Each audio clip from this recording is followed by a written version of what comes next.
Bonsoir à tous, bienvenue. Nous vous remercions chaleureusement pour votre présence ce soir. C'est un réel plaisir de vous accueillir ici, dans cette salle Jean Groslo. Nous pouvons enfin nous retrouver pour partager une conférence.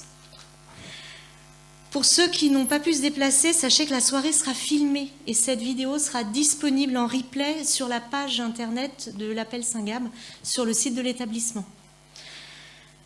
La conférence que nous vous proposons ce soir est issue d'une réflexion de plusieurs mois en équipe. Nous remercions Monsieur Letard qui accorde toujours beaucoup d'intérêt et de bienveillance au projet présenté par notre appel.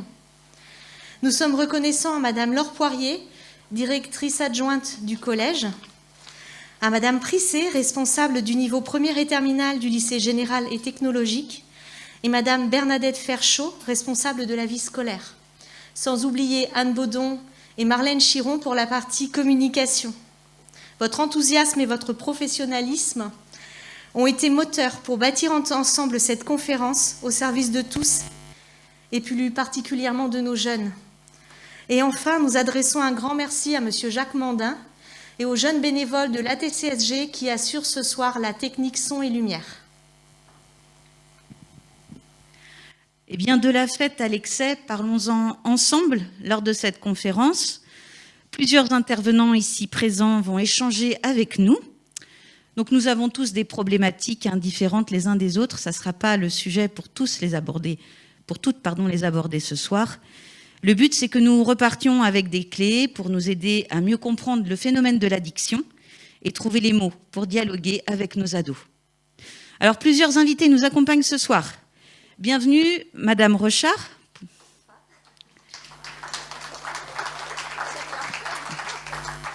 Vous êtes psychologue au sein de la Maison des adolescents de La Roche-sur-Yon. Vous accueillez, écoutez et accompagnez les ados et les jeunes de 11 à 21 ans. Bienvenue, Madame Angélique Letard et Madame Morgane Citeau.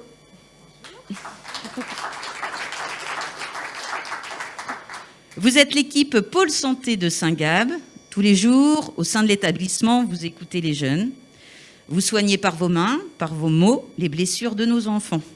Ce soir, vous serez les porte-parole de nos jeunes. Vous nous ferez partager leurs mots grâce à une enquête que vous avez menée auprès de tous les élèves de l'établissement. Je ne suis pas très galante. Et bienvenue à vous, Monsieur Jean-Pierre Huchon.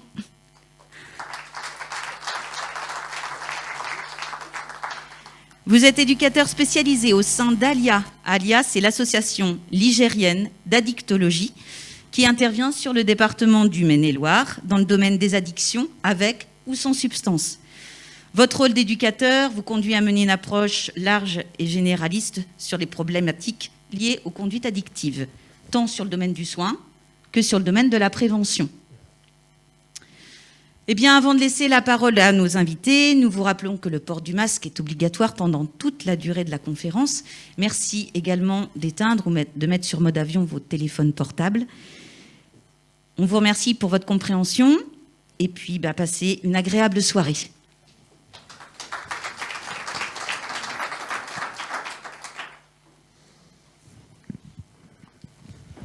Bonsoir.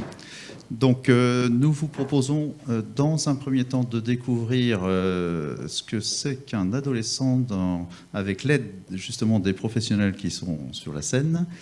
Et dans un premier temps, nous avons donc Saint-Gabriel a la chance de bénéficier d'un pôle santé qui non seulement fait du curatif, mais également du préventif. Et dans ce cadre-là, effectivement, avec un groupe d'élèves, vous avez réalisé une enquête très, très riche et qui a porté sur un large panel d'élèves et qui donc permet d'avoir un éclairage sur, ici même, ce qui peut se vivre, comment les adolescents se voient et ce qu'ils ont pu déclarer. Donc je laisse la parole à Angélique et à Morgane. Donc rebonjour à tous. Alors c'est un peu impressionnant d'être comme ça face à vous. Alors, je suis désolée, j'espère que ma voix ne va pas trop trembler, que je vais être assez claire. Si ce n'est pas le cas, je passerai le relais à mes collègues qui géreront très bien la situation pour moi. Alors effectivement, il nous a semblé très important de pouvoir d'abord faire parler nos élèves, parce que c'est quand même eux qui sont au cœur de notre préoccupation et de notre présence, et qui sont la raison de notre présence ici ce soir. On a créé donc un questionnaire avec quelques-uns des élèves, des internes lycéens. Ensuite, on l'a transmis à l'ensemble des lycéens, des étudiants et des 4e, 3e. On a reçu un tiers des réponses. C'est-à-dire environ 500 élèves qui ont pris le temps de nous répondre et surtout, qui ont eu le courage de répondre à ce questionnaire parce que ce n'est pas un sujet simple pour eux. On leur a quand même posé des questions assez intimes sur leurs expériences, leur mode de communication avec leurs amis, avec vous, leur mode de consommation également. Donc ça leur a demandé sans doute du courage. Voilà, et ils se sont beaucoup investis. Donc bravo et merci à eux dans un premier temps. Et puis je vous charge, avec toute l'humilité que j'ai, de les remercier aussi de vous de votre côté, parce que c'est quelque chose d'important aussi qu'ils puissent prendre conscience, que vous prenez conscience que ça leur a aussi demandé des efforts. Voilà, alors je passe la parole. Bonsoir à tous. Effectivement, pour présenter donc cette enquête, la première question qui a été demandée, c'est pour eux comment ils se voyaient en tant qu'ado, c'est quoi un ado. Donc on peut repérer voilà, par le biais des mots qu'on peut voir la puberté, être flemmard, mais être aussi en autonomie. Un ado, c'est être insouciant, c'est aussi apprendre, la scolarité, la maturité et bien d'autres. Je vous laisse découvrir un petit peu les mots qui ont été répertoriés.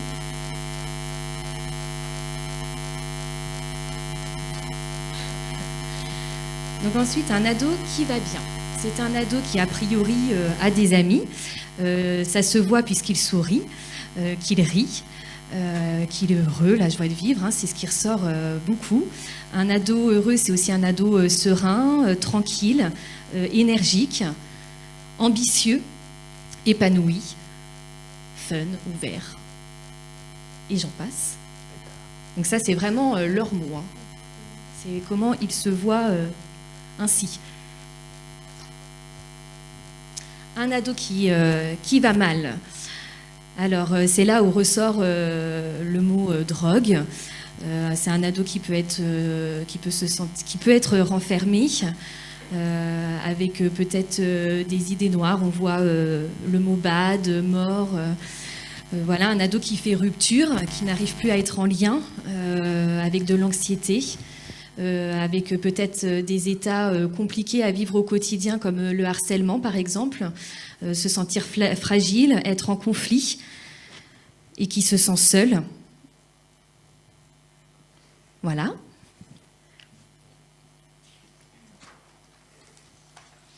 Alors après, on leur a posé la question, quelle est ta plus grande prise de risque ? Donc on peut voir que chez eux, la prise de risque va pas mal se jouer. Ils prennent conscience qu'en tout cas, l'alcool, la consommation de drogue et la vitesse, ce sont des prises de risque. Cette question-là, là, du tabac et autres, bon, c'est une petite... on n'a pas su poser la question de la bonne manière. En fait, on aurait dû mettre tabac et après autre. Bon, ça s'est mal goupillé, mais en tout cas, on peut bien repérer que voilà, la prise de risque pour eux se fait bien au niveau de la consommation des drogues, l'excès d'alcool et la vitesse.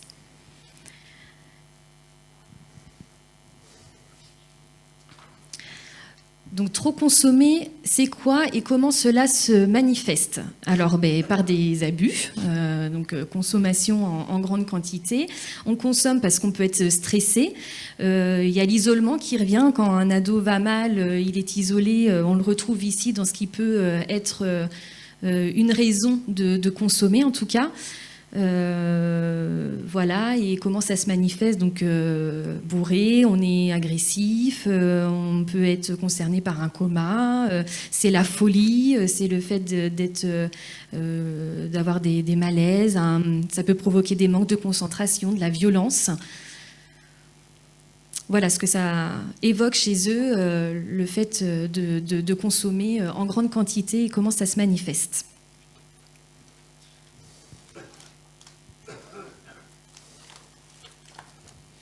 As-tu déjà eu l'impression d'avoir trop consommé? Donc, la plupart sont dans le non. Quelques-uns répondent oui quand même sur les 500 réponses qu'on a pu avoir. Tu voulais rajouter?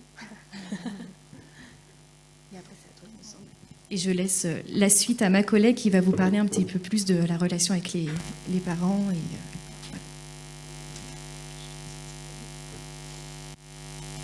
Alors, la question suivante, est-ce que tes parents, tes amis, un adulte t'ont déjà reproché d'avoir trop consommé? On voit bien que quand même, il y a une partie des élèves qui peuvent répondre oui. À un moment donné, on a pu leur faire une réflexion sur leur trop consommation. Alors, celle-ci, je la passerai après. Voilà. Donc après, on leur a demandé qu'est-ce que c'était pour eux être addict.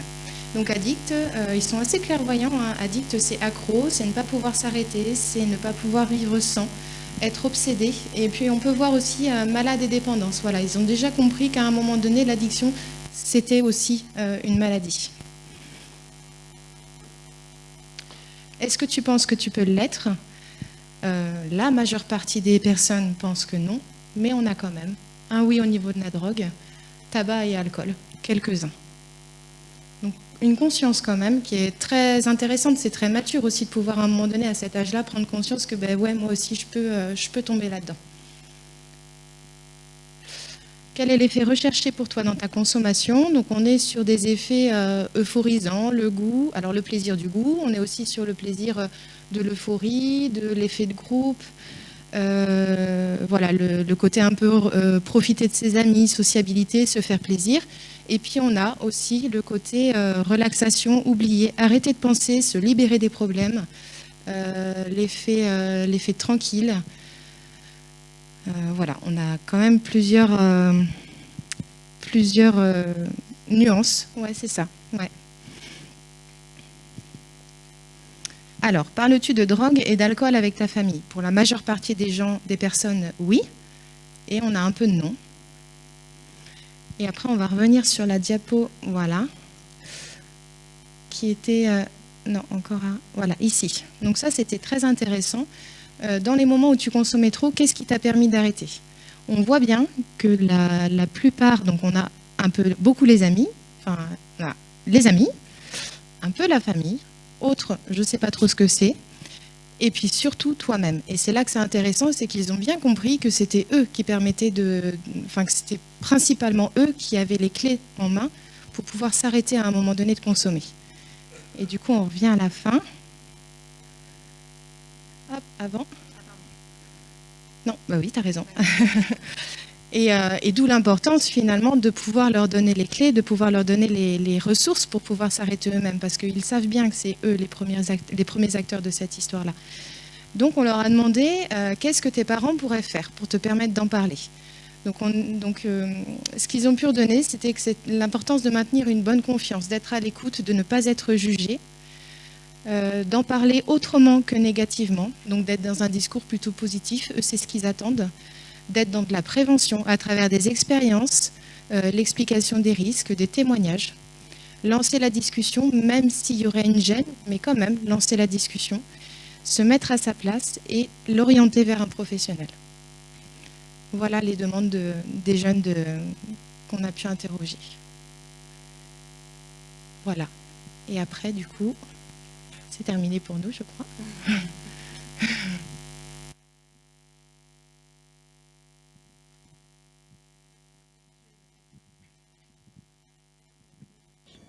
Oui, en principe. Donc, je vous remercie pour ce beau survol et puis ces analyses et puis ces pistes qui peuvent nous aider par rapport à notre approche de nos adolescents.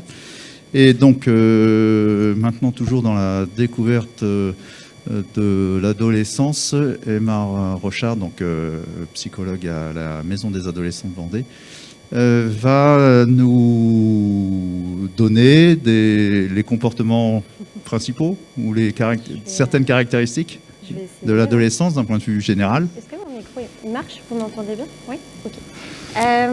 Oui, moi je trouvais ça vraiment intéressant de partir des attentes, des représentations et des idées que les jeunes avaient par rapport au sujet de ce soir. Déjà, c'est comme ça, moi, que je travaille aussi. Je pars toujours de eux, leur point de vue, et ensuite, ça m'aide à me positionner. Et je crois que c'est un petit peu l'idée aussi de la conférence de ce soir, c'était de voir comment est-ce que nous, en tant qu'adultes, on peut se positionner par rapport à ça, et puis les accompagner au mieux, en fonction de chacun, de son fonctionnement, de sa manière de voir les choses, tout simplement. On n'est pas là pour donner aussi des conseils très très fermés. Moi, je ne suis pas là non plus pour vous dire comment il faut faire. C'est pas du tout ma posture de ce soir. On est vraiment là pour échanger et puis donner quelques indications, justement pour venir expliquer ce que les ados, les ressentis qu'ils peuvent avoir par rapport à l'adolescence, par rapport aux consommations, etc. Voilà, un petit peu de théorie. Oui? On n'entend pas bien? Ok. Ok. Donc, première question. Qu'est-ce que le processus de l'adolescence? J'ai un peu forcé sur mes diapos, mais c'est aussi pour que vous me suivez en même temps. Donc c'est une étape de transition du développement qui est déclenchée par la puberté. Tout part de la puberté à partir du moment où les sécrétions des hormones sexuelles qui vont être sécrétées dans le corps. Tout part de là et à partir de là, c'est un vrai bouleversement, une vraie révolution dans le corps de l'ado. Donc au cours de cette période intense, l'adolescent est amené à élaborer peu à peu et par lui-même le profond remaniement interne pour plusieurs choses qu'on a un petit peu catégorisées. Donc déjà, il va y avoir un gros axe pour s'approprier son corps et son image. Ensuite, pour construire sa personnalité, son identité. Comment il va aussi se positionner dans le monde et redéfinir donc ses relations aux autres. Donc c'est avec sa famille, avec vous, avec les parents, avec ses frères et sœurs, mais c'est aussi avec ses potes, ses copains, avec les profs, avec toutes les personnes qui l'entourent. Donc moi, ce que j'entends aussi par là, c'est prendre de l'autonomie par rapport aux figures familiales, aux figures d'attachement. C'est élaborer de nouvelles identifications, se positionner face aux questions essentielles, existentielles. Je trouve que l'image, elle est quand même assez parlante aussi, et qui vient un petit peu illustrer en fait les différents retours que les ados pouvaient faire. C'est quoi pour vous un ado qui va bien ou qui va mal? Ouais, c'est une période en fait où ils sont un peu paumés, ils savent pas trop où il faut aller. Donc ça me semblait important aussi de revenir par rapport à ça. Hop. Donc toujours, le processus de l'adolescence, c'est une période donc de changement durant lesquelles se succèdent et s'entremêlent de multiples transformations. Nous, on les catégorise un peu donc, sur le plan physique. Je pense que comme on est tous passés par là, il n'y a pas besoin d'expliquer en quoi physique, psychologique, physiologique, social, intellectuel, affective. Là encore, c'est pas exhaustif, on peut en rajouter d'autres. Tous ces changements entraînent des turbulences et des tensions internes extrêmement fortes, générant un état de crise. Donc ça vient de là, la crise d'ado, c'est ça en fait. Donc ce passage de l'enfance au statut d'adulte nécessite une adaptation, un travail de deuil et une construction identitaire.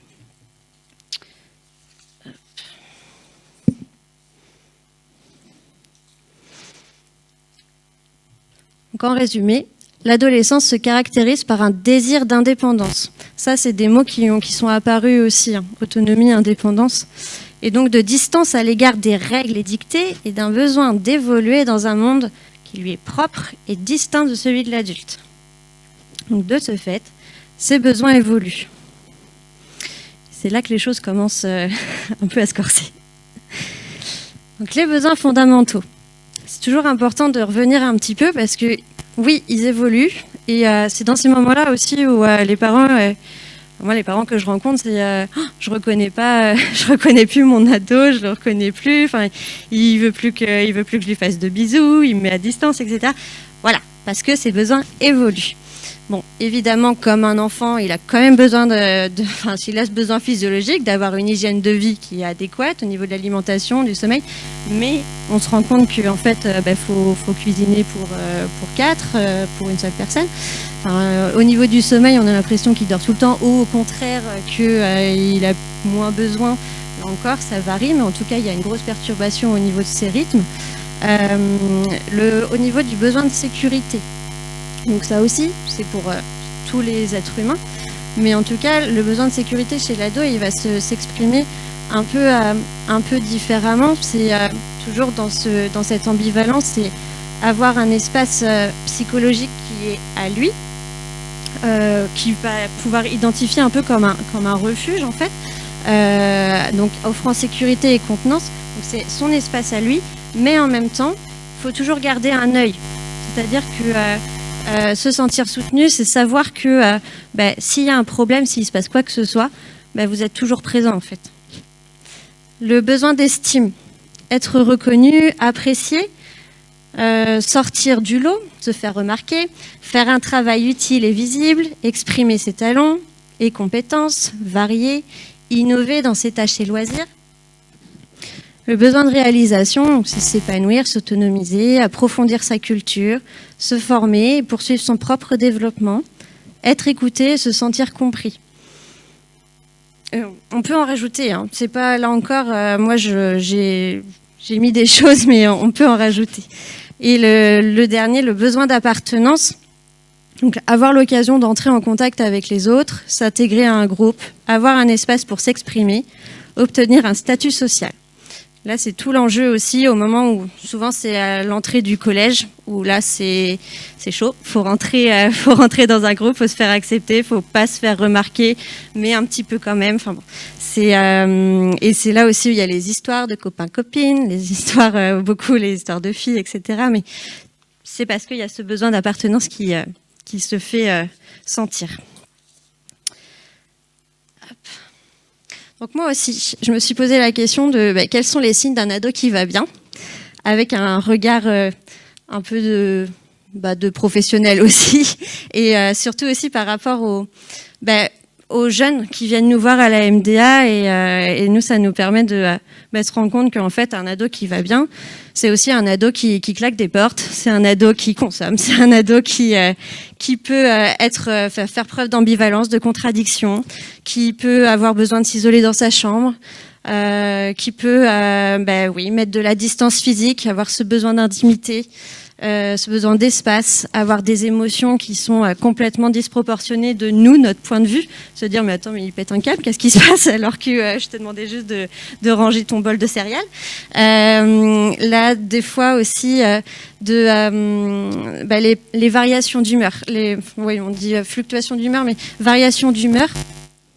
C'est justement passer un peu ce côté vague émotionnel, passer du rire aux larmes, ou là encore on se dit mais il est complètement lunatique, ou il y a le terme qui vient tout le temps, c'est bipolaire. Alors non, un adolescent n'est pas bipolaire, il est juste victime de cette variation d'humeur en fait qui est due justement à cette régulation hormonale qui n'est pas encore faite, tout simplement parce que les choses ne sont pas encore mises bien en place.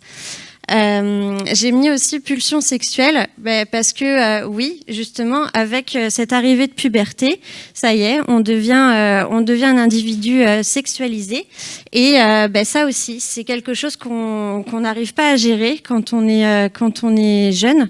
Donc ça peut poser question, ça peut aussi être difficile à gérer quand on est, vis-à-vis des autres, vis-à-vis des adultes, vis-à-vis des autres de notre classe, etc. Bon, c'est pas trop le sujet de ce soir, mais on pourra en reparler dans d'autres contextes.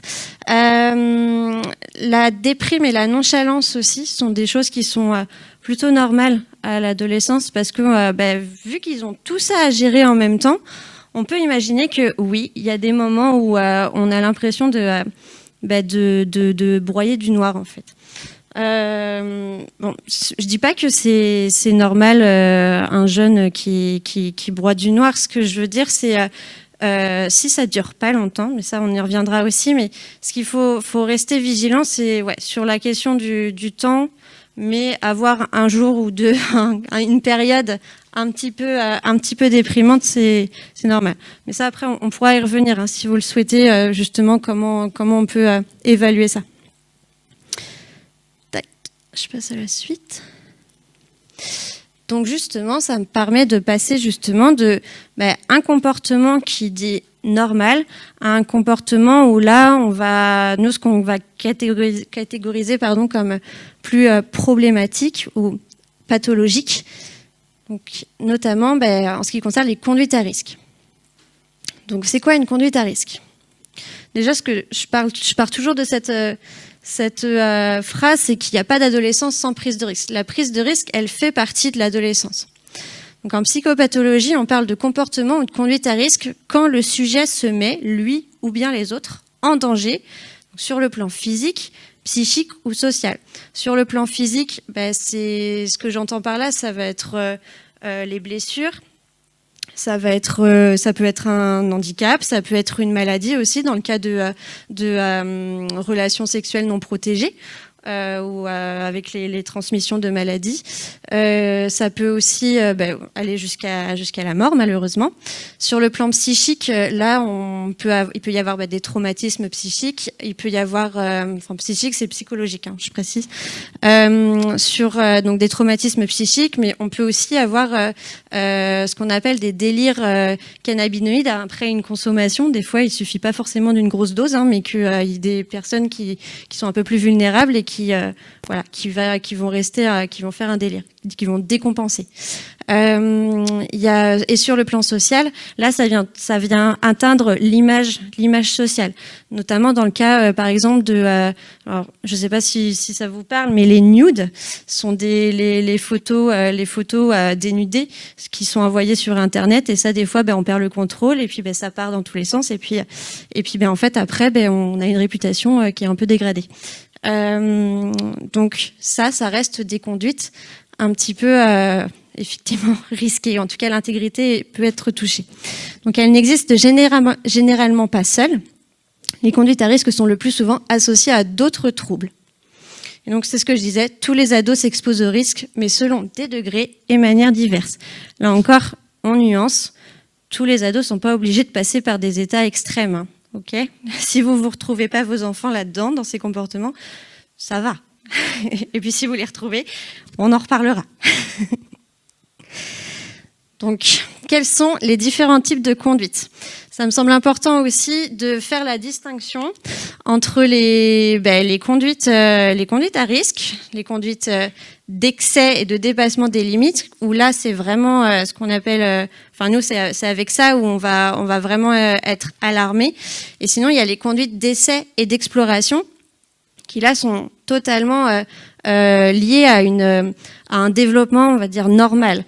Donc c'est celle où l'ado qui cherche à découvrir ses nouvelles capacités, ses nouvelles potentialités et donc limites. C'est un peu comme l'idée d'un super-héros qui découvre qu'il a des pouvoirs et qui a envie de les tester. Okay, même s'il explore ses limites, celles-ci sont intégrées, respect des lois, respect de soi, des autres. Donc les transgressions sont donc, les mises en danger sont minimales. C'est un peu, je sais pas, vous laissez, vous partez en week-end et vous laissez la maison à vos enfants et puis ils en profitent pour faire une soirée. Donc là, si vous voulez, ok, il y a transgression, mais il le fait quand même dans un lieu qui est sécurisé parce qu'il le connaît, parce qu'il sait que s'il y a un problème, il peut appeler les voisins ou peu importe. Donc les conduites d'excès et de dépassement des limites. Ici, les limites sont recherchées dans leur extrême avec un risque important. Donc j'en parlais tout à l'heure. Donc par exemple, il y a le coma, maladie, handicap, voire la mort. Cela regroupe les conduites violentes retournées contre soi. Donc là, j'ai mis des exemples. Conduite addictive, troubles du comportement alimentaire, conduite sexuelle non protégée. Et dans ce cas-là, en fait, dans les conduites d'excès, la destructivité est au premier plan. Et puis, on parle aussi des conduites dites ordaliques. Elles se rapprochent des conduites d'excès à la différence que le sujet laisse une instance extérieure à lui, donc je dis le hasard, le divin, décider de l'issue de son acte. Il y a toujours une part d'aléatoire. Je ne sais pas si vous avez entendu certains jeunes dire ouais, Inch'Allah. Inch'Allah, enfin voilà, si Dieu le veut, on verra comment ça se passe. Voilà, c'est un peu ça, vitesse, non-port du casque, de la ceinture, etc. Donc la question, est-ce normal ou pathologique? Certaines conduites font partie de la crise d'ado et d'autres témoignent d'une souffrance ou d'un mal-être. Donc pour parler de souffrance pathologique, nous à la MDA, ça fait partie de nos critères d'évaluation en fait. Mais c'est aussi des choses que vous, en tant que parent, vous pouvez vous poser. Okay? Donc quand un signe est associé à d'autres signes, ça revient en fait à poser la question, est-ce qu'il y a des troubles associés? Quand par exemple, je dis troubles associés, c'est est-ce que par exemple, vous constatez que votre ado il s'est mis à consommer du shit. Est-ce que en même temps vous vous êtes rendu compte que je sais pas, il commence à y avoir une baisse des résultats scolaires, il est isolé, il sort moins, il s'est battu, il est agressif. Bon, c'est ça, les troubles associés. C'est voir un petit peu l'accumulation des petits éléments qui, en tout cas, vous alarment. Donc, la deuxième question, c'est la notion de durée. Quand cet état s'installe dans le temps. Depuis combien de temps cette conduite, cet état dure ou s'est installé? Donc, si ça dure depuis une semaine, c'est bon, on prend le temps d'en discuter. Donc pour l'instant, c'est pas non plus la peine de tirer, d'aller aux urgences ou quoi. Par contre, si ça fait 2 mois ou voire 1 mois, là, n'hésitez pas à appeler les personnes, les professionnels, quoi. Donc quand ces signes se répètent, là c'est la notion de répétition, y a-t-il une tendance à répéter ce comportement? Est-ce que c'est des situations qui vous alarment, qui reviennent 1 fois, 2 fois, 3 fois? Et et la dernière, c'est quand c'est en réponse à un contexte particulier. Est-ce qu'il y a eu un événement de vie négatif pour le jeune ou sa famille?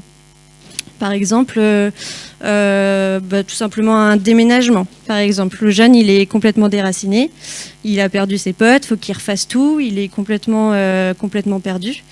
Donc, des fois, oui, il peut se tourner vers des conduites un peu limites. Donc ça peut faire partie d'un contexte particulier. La conduite est en réponse à un événement de lui dans sa vie qui l'a complètement perturbé.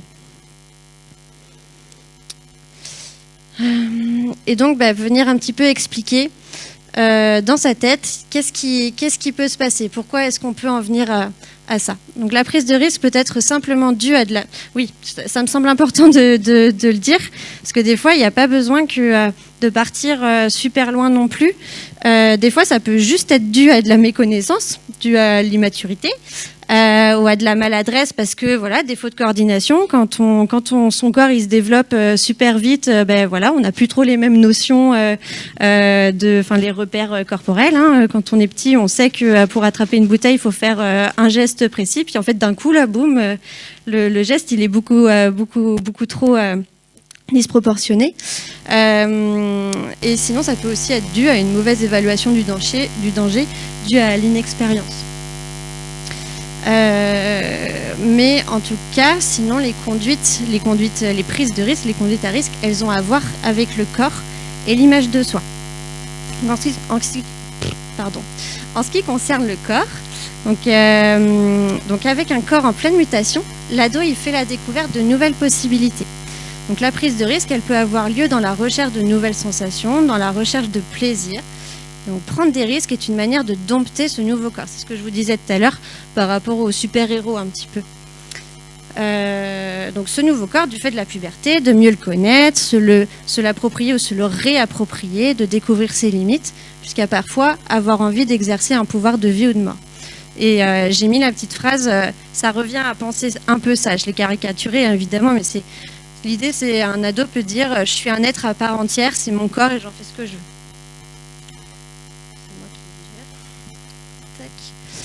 Et en ce qui concerne l'image de soi, donc prendre des risques renvoie à aussi l'estime de soi. Cela peut servir à montrer qu'on a de la valeur à un âge où on prend conscience de notre finitude et de notre petitesse dans l'univers. Lorsqu'un ado prend des risques, il vient aussi signifier qu'il n'est plus un enfant. Parfois se mettre en danger ou risquer sa peau. Faire un acte héroïque, c'est se distinguer des autres et être reconnu, être aimé. Donc la même chose, s'éprouver pour prouver à moi-même et aux autres qui je suis et ce que je vaux.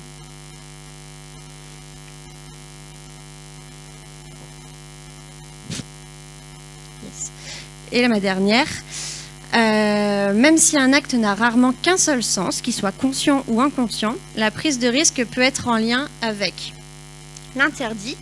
Par exemple, c'est pour marquer son indépendance, aller vérifier aussi, mettre du sens. Quand nous, en tant qu'adultes, on met des règles, mais des fois, ça n'a pas forcément de sens. Donc, voilà, quand on est ado, on ose un peu plus et on va dire, mais pourquoi est-ce que j'ai besoin de mettre ma ceinture? Je ne comprends pas. Donc, des fois, c'est aussi pour défier l'autorité. Au niveau, ça peut être en lien aussi avec le social. Donc ça, pareil, on en a parlé. C'est pour se faire une place parmi les autres, se faire respecter, se faire accepter dans un groupe. Et puis la dernière, et ça va être l'objet aussi de la suite, ça va être au niveau de la souffrance. Donc je l'ai résumé, mais c'est pour faire peut-être des fois les conduites à risque, c'est en recherche d'un effet anxiolytique. Donc anxiolytique, ça signifie pour décharger une tension interne, ou en antidépresseur, pour se sentir en vie par le biais de sensations fortes. Donc le cas de consommation de substances ou le cas de scarification aussi, ça c'est on est dans cette situation-là vis-à-vis de la souffrance. Voilà, je vous laisserai, si vous avez des questions, on prendra le temps enfin après la présentation de mon collègue. Ok ? Voilà. Bon, merci pour ces apports théoriques. Et puis, on va effectivement passer à la deuxième partie. Donc, on va laisser Monsieur Jean-Pierre Huchon expliquer qu'est-ce que c'est qu'une addiction. Donc, Monsieur Huchon, qui fait partie de l'association ALIA, Association ligérienne d'addictologie. Oui, donc, vous m'entendez là? Oui. Alors, c'est une soirée normalement participative. Enfin, vous avez le droit d'intervenir. Donc, on va. Quand vous entendez le mot addiction, qu'est-ce que ça vous amène comme mot? Qu'est-ce que vous entendez derrière le mot addiction?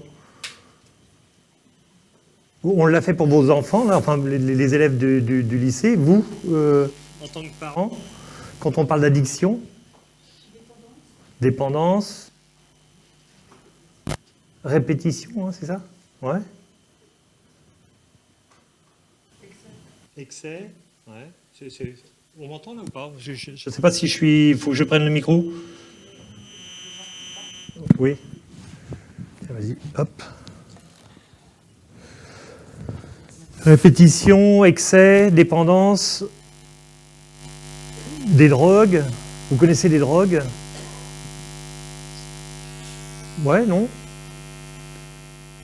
Est-ce que vous avez rencontré des drogues des fois dans votre vie? J'ai toujours une question, c'est quand est-ce que vous avez oublié que vous aviez été adolescent? Je me pose cette question. Alors moi, c'est revenu parce que j'ai perdu aussi, j'avais perdu la notion de l'adolescence. Mais c'est à force de travailler auprès des jeunes et tout ça, et que je reprends ça dans la figure un peu. On oublie, hein.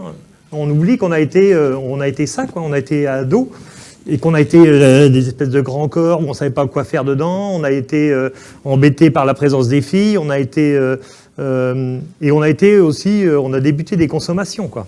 Enfin, on a consommé des drogues. La première drogue qu'on a pu consommer, c'était quoi? L'alcool. Ouais, c'est une drogue, l'alcool?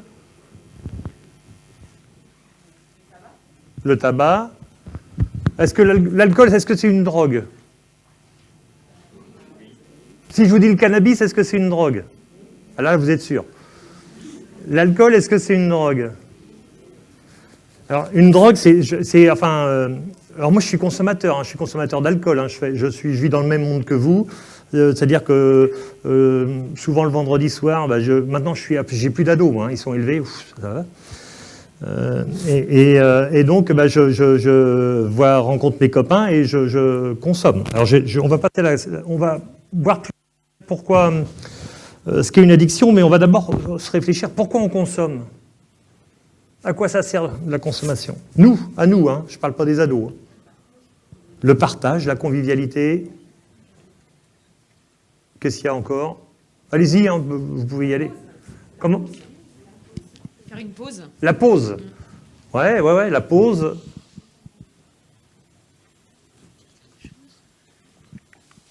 On fait une pause quand souvent? Enfin, moi, j'entends la dame là qui dit la pause. Moi, le vendredi soir, souvent. Qu'est-ce qui se passe le vendredi soir? Fin de semaine, on a bien bossé. On décompresse. On décompresse et on attend une récompense. Enfin, on est d'accord, hein, c'est quelque chose qui est assez important. Qu'est-ce qu'on recherche? Les jeunes l'ont dit tout à l'heure dans les mots là qui sont venus. J'ai vu, moi, c'est un truc qui est hyper important dans mon métier de comprendre. C'est qu'est-ce qui fait que les gens, qu'est-ce qu'ils vont chercher dans les consommations? On est d'accord, pour moi, il n'y a personne qui consomme pour être addict. Voilà. C'est le mot que je voulais entendre. Il y a la notion de plaisir. Si on ne comprend pas que les gens ils consomment pour du plaisir, eh ben, on ne peut pas faire mon métier. C'est-à-dire que c'est difficile de dire à quelqu'un, enfin si, on peut le dire, hein, il faut que tu arrêtes l'alcool, et parce que c'est pas bon pour ta santé. Et si on ne prend pas en compte la personne, la fonction qu'a le produit chez elle, souvent, jamais vu. Enfin, c'est toujours une notion de plaisir. J'ai vu moi, je travaille, enfin, je fais de la prévention, mais je fais aussi des entretiens. Et ce matin, j'avais un gars, il veut arrêter le cannabis. Il est sûr qu'il veut arrêter le cannabis. Mais quand il parle du cannabis, bah, tu sais qu'il ne peut pas arrêter le cannabis. C'est pas possible. Il en parle avec tellement de plaisir, de tout ce que ça lui apporte. Il a des soucis à côté de santé. Et donc, c'est quelque chose qui lui fait vraiment du bien. Et il sait qu'il faudrait qu'il arrête, mais c'est dans le fond de lui, il est incapable pour l'instant de prendre cette décision-là. Tous les arguments que je lui amène, l'argent, je lui dis ça te coûte de l'argent quand même le cannabis. Il dit ben oui mais moi ce que je veux c'est oublier les facteurs extérieurs comme l'argent, comme la santé et je veux que ça me vienne de moi. C'est quelqu'un qui réfléchit beaucoup, qui intellectualise beaucoup et il attend, je sais pas un déclic, peut-être un miracle, hein, je sais pas, mais que ça vienne de lui. Mais en même temps quand il parle de sa consommation, ben non, tu vois bien que ça va être compliqué quoi. Donc le plaisir vers l'autre, là oh là, c'est moi qui mets les mains dessus. Moi, j'ai été ado et ce souvenir d'utiliser l'alcool pour être moins timide, par exemple, et plus aller vers les filles, par exemple. Enfin, je ne sais pas si ça existe encore maintenant, les ados, s'ils font encore ça. Le produit peut aider ça, en tout cas. Aller vers l'autre, le goût. Alors, le goût, c'est maintenant. Quand on est vieux comme moi, enfin, je ne sais pas si vous, on devient des spécialistes. Du rouge, de la bière, du whisky, enfin, je connais, enfin dans mon métier, il y a des spécialistes du cannabis aussi, de la beuh, du shit. Enfin, ils font. Donc le goût peut motiver. Après, on est d'accord qu'on se la met aussi des fois un petit peu quand même. Se détendre parce qu'on est souvent stressé par la vie. Enfin, je sais pas vous, mais moi, ça me stresse des fois. Aller bien, simplement des fois juste aller bien. Pour certains, alors on est d'accord que quand on utilise les produits pour aller bien, on va vers quelque chose qui est plus un besoin. On va plus vers quelque chose qui s'oriente vers une dépendance et une addiction, quoi. La fête, on n'a pas...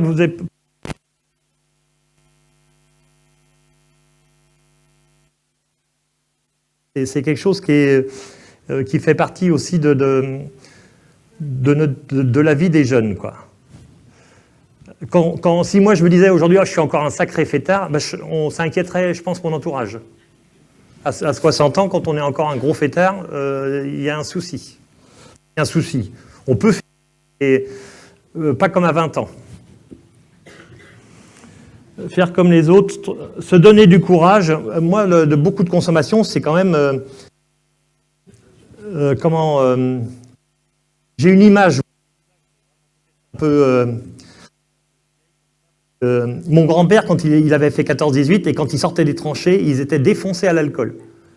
Et ben les ados, quand ils sortent le soir, souvent ils font une pré-chauffe, ils appellent ça. Ils vont chez quelqu'un et ils boivent pour après sortir. Et moi, je fais beaucoup ce lien entre, à un moment, on est tellement peu sûr de soi, tellement devant des groupes, que le produit va aider à ça, quoi.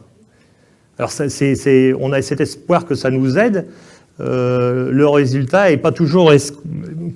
escompté n'est pas toujours là. etc. J'y mets etc. Si, on est d'accord, si on prenait du produit pour se défoncer, ce qui est le cas de certaines personnes, là on est dans l'addiction. Enfin pour moi. Quand l'utilisation du produit, c'est de ne plus penser, vraiment de faire un blackout, c'est plus une consommation festive. Je parlais, pareil, c'est un exemple, il ne faut pas que ça dure trop longtemps, mais j'ai un jeune qui vient me consulter en CJC, la consultation jeune consommateur, et il me dit, bah, moi, mes parents sont inquiets, mes amis sont inquiets, parce que quand je vais à une soirée, bah, je suis toujours défoncé. Bah, je lui dis, quand tu pars à ta soirée, qu'est-ce que tu as comme intention? Ah bah j'ai l'intention de me défoncer.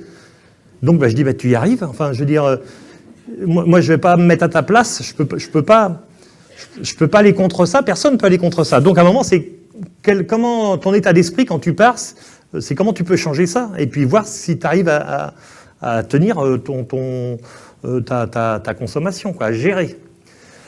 Ça va vous paraître bizarre, mais nous, de plus en plus, on n'est pas dans l'abstinence ou dans le fait de ne pas consommer, on est dans la réduction des risques. C'est-à-dire qu'il faut réduire les risques.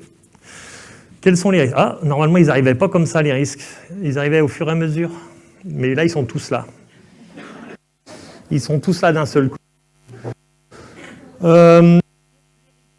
Les risques... alors, c'est pareil, ça, je fais le malin, là, mais c'est des choses que j'ai travaillé.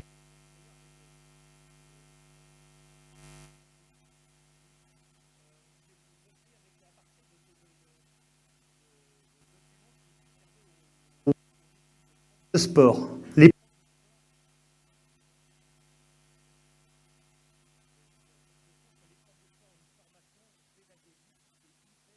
pointus. Vous êtes d'accord avec moi, les profs, ou pas? Oui. Et donc, sur le risque, j'ai pu apprendre des choses. Il y a 3 types de risques dans ces études-là. Il y a le risque pour sa vie.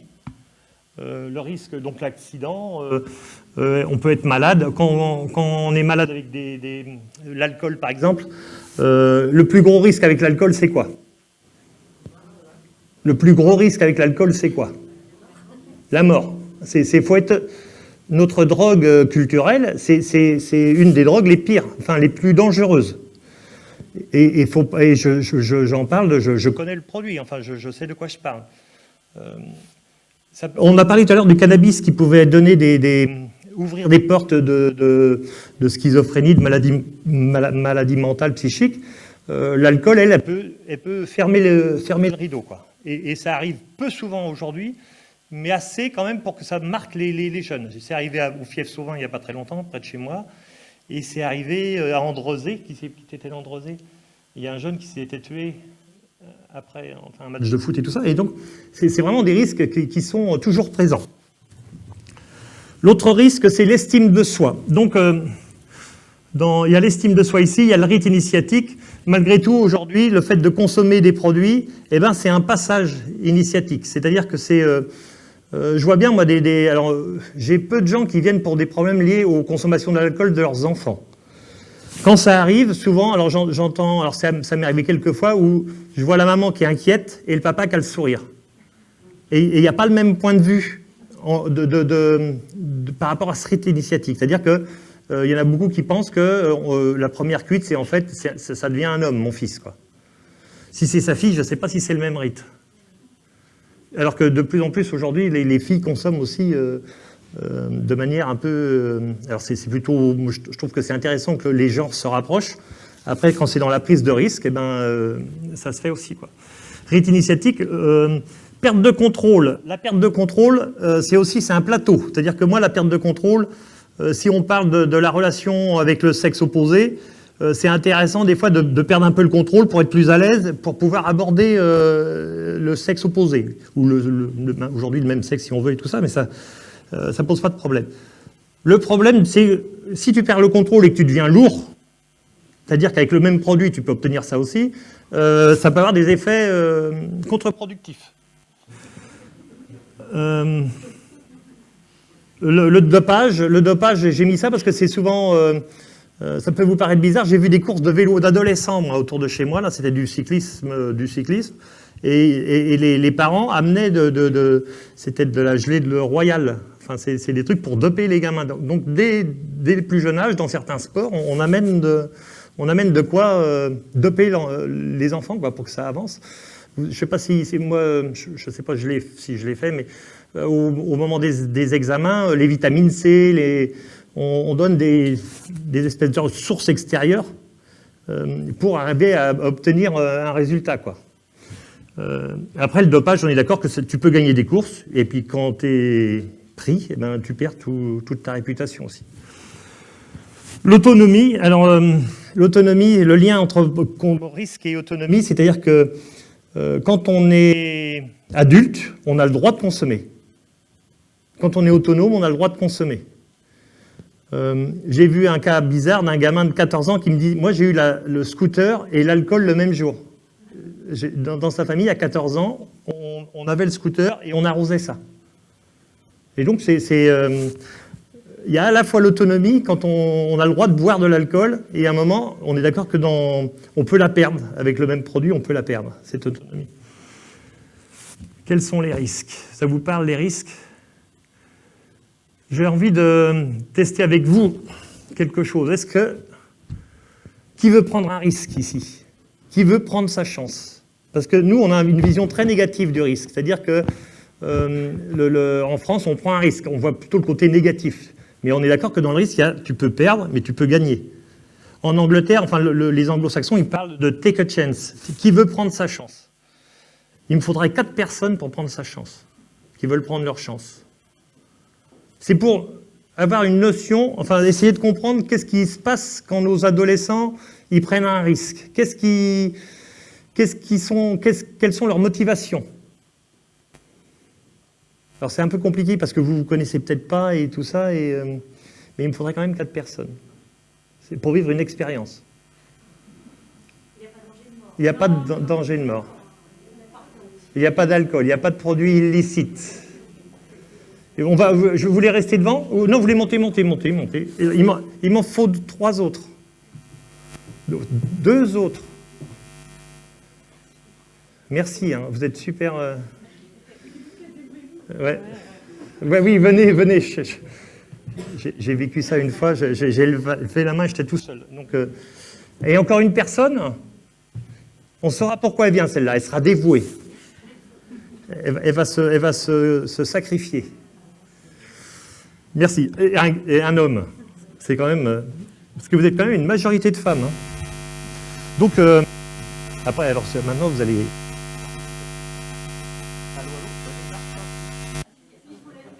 Oui, je vois bien, mais...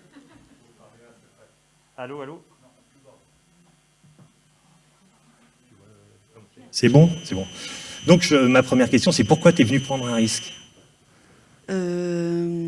Parce qu'il était mesuré, je pense. Oui, tu as confiance en moi. Ouais. Pourquoi tu as pris le risque? Pour apprendre. Pour apprendre. Tu es curieuse? Oui. Pour faire avancer le groupe. D'accord, oui. Tu t'es dévouée aussi. Allez, on y va. Pourquoi tu prends le risque? Un petit défi. Un défi. Alors après, moi, ma question, c'est pourquoi vous n'avez pas pris le risque? Qu'est-ce qui vous empêche de prendre... Pourquoi tu ne prends pas le risque? Je tutoie, hein, c'est l'éducateur tutoie.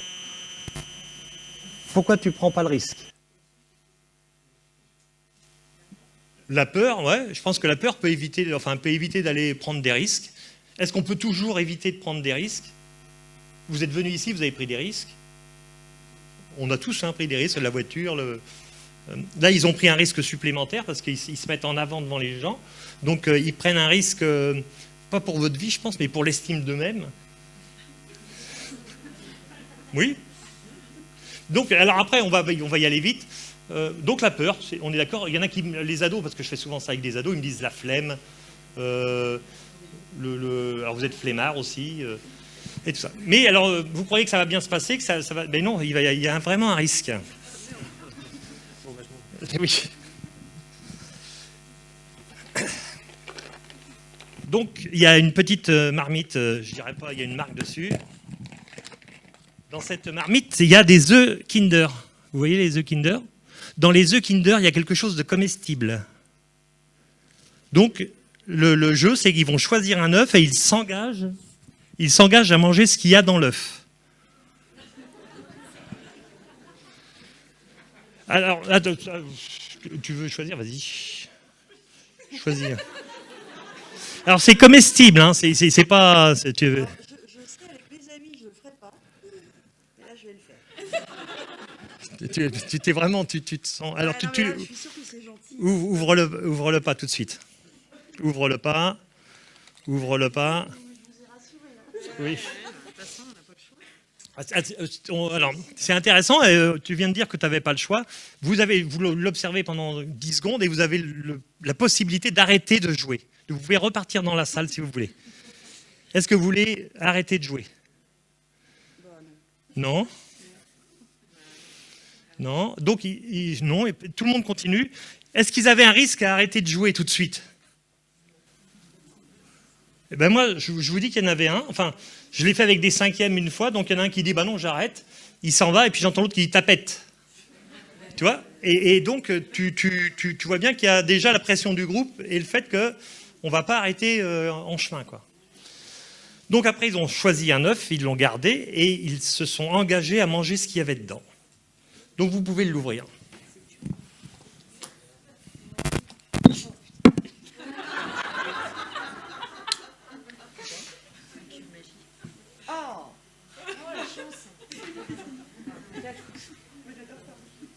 Alors faites voir ce que vous avez. Il y a des M&M's. Et vous avez quoi les filles? On a le droit de sentir?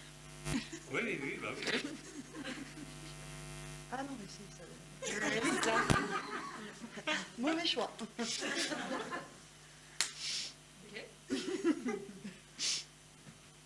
qu'on fait? On a le droit d'arrêter.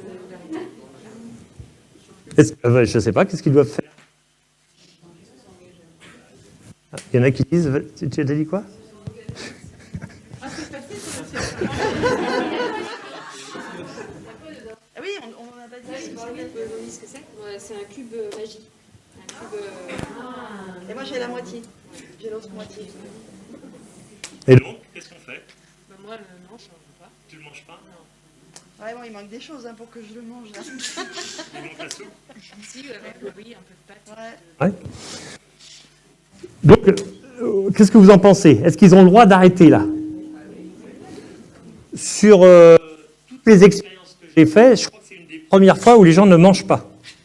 C'est vrai? Si, les autres, les deux seuls que j'ai eus, c'était des consommateurs de produits illicites. Je faisais ça dans une... Et donc, ils ont dit, bah non, je ne vais pas manger ta merde et tout ça. Et on est d'accord que c'est plutôt bon signe de dire non, d'être capable de dire non. Mais on est d'accord sur 99% des situations, que ce soit des adultes ou des enfants, tout le monde mange le bouillon Knorr. Personne n'est en capacité de se dire non, je n'ai pas le droit, parce que moi j'ai vu des profs qui disaient oh, tu t'es engagé, faut consommer, quoi. Je sais qu'il y a des gens qui font l'expérience à ma place et qui t'obligent à les manger. Moi non, je ne fais pas ça, c'est bon. Donc vous vous êtes positionné en disant non. Mais en même temps, c'est une sacrée, un positionnement pas facile à tenir, quoi. Ce qui est dégueulasse aussi, c'est que quand on prend un risque, des fois c'est bon. Oui, ouais, faut manger-le. Donc j'ai vu une fois une petite jeune fille qui était en CM2 et elle mange le bouillon, puis elle pleure, quoi. Et le midi, moi je discutais avec les instituteurs, et puis ça marche pas bien, si. Et les instituteurs, on discute, et je parle de cette petite fille qui avait une petite larme quand même, puis il me dit non, sa maman est assez procédurière. J'espère qu'elle va pas nous embêter, quoi, la maman, parce que sa fille, elle a quand même souffert un peu, quoi, à manger son bouillon Knorr. Et là, 15 jours après, j'y retournais faire le bilan, et puis la petite fille, je la vois, puis je dis, bah alors, comment ça s'est passé? J'en ai parlé à maman. Alors, d'accord. Et qu'est-ce qu'elle t'a dit? Elle m'a demandé pourquoi j'avais mangé le bouillon, et tu as répondu quoi? Je m'étais engagé. Et donc, c'est vrai que quand on demande souvent à nos enfants de s'engager, c'est une valeur importante pour nous.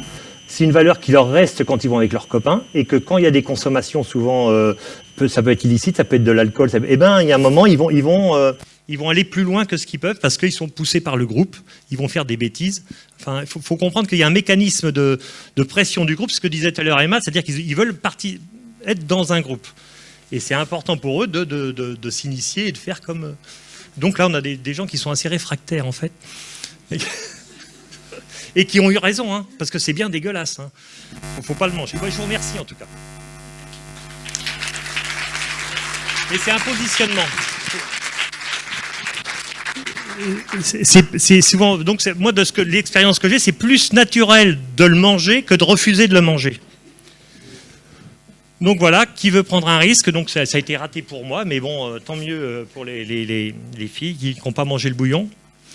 Le comportement d'usage. Maintenant, ça, on a demandé tout à l'heure qu'est-ce que c'est qu'une addiction. Eh bien, on va partir sur une classification qui est assez simple à comprendre, je trouve, et qui permet de visualiser quand est-ce qu'on est dépendant ou quand est-ce qu'on est addict et quand est-ce qu'on ne l'est pas. Donc il y a des gens qui ne consomment pas du tout. Il y a le non-usage qui peut se faire, on peut être abstinent.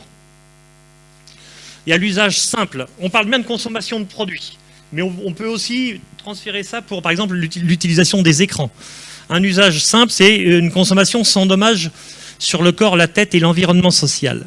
Tous ici, on est un corps, une tête dans un environnement social.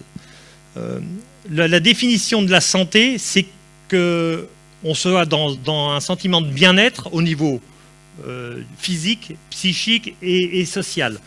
Ça ne veut pas dire qu'il faut avoir un corps parfait, parce que j'ai vu moi des gens handicapés qui avaient des vies, qui s'éclataient dans la vie et qui étaient plutôt heureux, et j'ai vu des gens avec 2 bras, 2 jambes et qui faisaient des déprimes et tout ça. Et donc il faut être bien dans son corps, il faut accepter son corps en tout cas. Un usage après à risque. L'usage à risque, alors c'est là que ça se complique un peu. L'usage à risque, attends, j'appuie sur le bouton, ça, ainsi. Le risque, il dépend des quantités. Les quantités qu'on va consommer. Toutes les drogues, c'est des poisons. L'alcool, le tabac, le cannabis, tout ça. Et les effets qu'on entend qui montent à la tête, c'est les effets du poison, quoi. L'ivresse, c'est quand on s'empoisonne, quoi. Vous avez ce sens-là, oui, ça vous parle. Donc, la dose, forcément, elle est importante. Quand je parle de dose barre, quand on dit 2 verres d'alcool... si vous allez dans un café, que vous preniez... c'est quoi le plus dangereux? C'est le whisky, la bière ou le vin? Vous avez passé votre permis, quoi? Comment? J'entends pas. Le whisky, il y en a qui disent... En fait, il y a marqué dose barre dans un bar. L'alcool est légal, mais c'est légiféré. Quand tu consommes un verre, tu consommes 10 grammes d'alcool. C'est pas le verre d'alcool chez tonton René quand il te sert un whisky dans un verre à moutarde. Ça n'a rien à voir. Et si tu bois 2 de ces verres-là, forcément qu'il y a un problème. Si tu bois 2 verres dans un bar, que ça soit 2 bières ou 2 whisky, normalement, tu as la même dose d'alcool. Quand on dit une femme... Aujourd'hui, vous savez que on va voir si la publicité a marché. C'est quoi ce que l'OMS dit comme norme au niveau de l'alcool? 2 verres par jour... Pas tous les jours. Et moi, ça me fait rire parce que 2 verres d'alcool par jour, j'ai eu une autre vie avant, moi j'étais agriculteur et il y avait je faisais des pommes et j'avais la fin de la semaine, il y avait le repas où on faisait un petit truc de cueillette et il y avait de l'alcool. Il y avait des jeunes filles, elles prenaient 1/4 de verre et c'était fini. Elle était partie. Et donc je ne sais pas d'où sortent ces 2 verres d'alcool par jour et pas tous les jours. Mais pour certains, ça c'est pas possible, ça non plus. Comme le cannabis, pour certains, un joint c'est fini, enfin c'est pas la peine. Et puis il y a d'autres qui vont fumer sans que ça leur pose plus de problèmes que ça. La situation aussi est très importante dans l'usage à risque. La conduite, moi c'est un critère chez nous dans notre métier. Quand le gars il a perdu 3 fois son permis, on est d'accord que là on parle d'addiction. Même si le gars il boit pas tous les jours, s'il se fait choper 3 fois, ça veut dire qu'à chaque fois, quand il consomme, il prend le volant. Eh ben, il y a problème. Ça va jouer sur sa vie, parce que si tu perds ton permis, ça a des conséquences sur toute sur ta santé. C'est-à-dire qu'au niveau social, tu n'as plus trop de possibilité d'aller au boulot, en général. Le travail, parce que c'est la sécurité, la grossesse. Si on prend un produit comme... quel est le produit le plus invasif pour un enfant, un nourrisson? C'est l'alcool. C'est-à-dire qu'un enfant qui est d'héroïno woman va être moins abîmé qu'un enfant de femme alcoolodépendante.